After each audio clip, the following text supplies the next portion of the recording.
Masters ఏమో అయిపోయింది, ఓ పక్కన ఎంత ట్రై చేసినా జాబ్ రావట్లేదు, ఆ జాబ్ మార్కెట్ ఏమో బాగాలేదు. ఇండియాలో చూస్తే ఆ తప్పు ఉంది, ఎలా తీర్చాలో కూడా తెలియటం లేదు. మళ్ళీ మాస్టర్సే జాయిన్ అవ్వాలా, జాబ్ ట్రయల్స్ కంటిన్యూ చేయాలా, ఏం అర్థం కావట్లేదు. ఆన్ సైట్ వచ్చినట్టే ఉంది కానీ జీతం చూస్తే సరిపోవటం లేదు. పోనీ జాబ్ మారదామంటే L1 మీదేమో కుదరదు. పోనీ ఇండియా వెళ్ళిపోదామంటే వచ్చిన దగ్గర నుంచి శాలరీ అంతా హ్యాండ్ టు మౌత్ అయిపోయింది. సేవింగ్స్ ఏమీ చేసుకోవడం కుదరలేదు. ఏం చేయాలో ఏంటో. మార్కెట్ బాగున్నప్పుడే ఫుల్ టైం తీసుకుని ఉంటే ఎంత బాగుండేది. ఇప్పుడేమో జాబ్ సెక్యూరిటీ లేదు, ఓ పక్కన మాస్టర్స్ అప్పేమో తీరలేదు. ఇంట్లో వాళ్ళేమో వయసు అయిపోతుంది, పెళ్లి చేసుకోని అంటారు.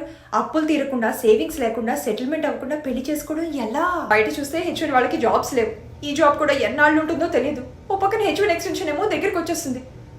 ఆ అమ్మాయికి వచ్చినట్టు నాకు కూడా ఏ 1 month 3 months ఎక్స్టెన్షన్ వస్తే అసలు రాకపోతే ఏంటి పరిస్థితి? నేను కూడా జాబ్ చేస్తే తనకు కాస్త బర్డెన్ తగ్గుతుంది, మా ఫైనాన్షియల్ సిచ్యువేషన్ బెటర్ ఉంటుంది అని అనుకుంటే ఈ ఏడి అప్రూవల్ అసలు ఎప్పుడు వస్తుందో తెలియకుండా ఉందే.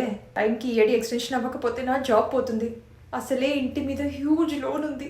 H1 మీద ఉండి 18 years అయిపోయింది. జీసీ చూస్తే ఇప్పట్లో వచ్చే పరిస్థితే లేదు. పిల్లలు చూస్తే 1-2 yearsలో 21 years దాటిపోతారు.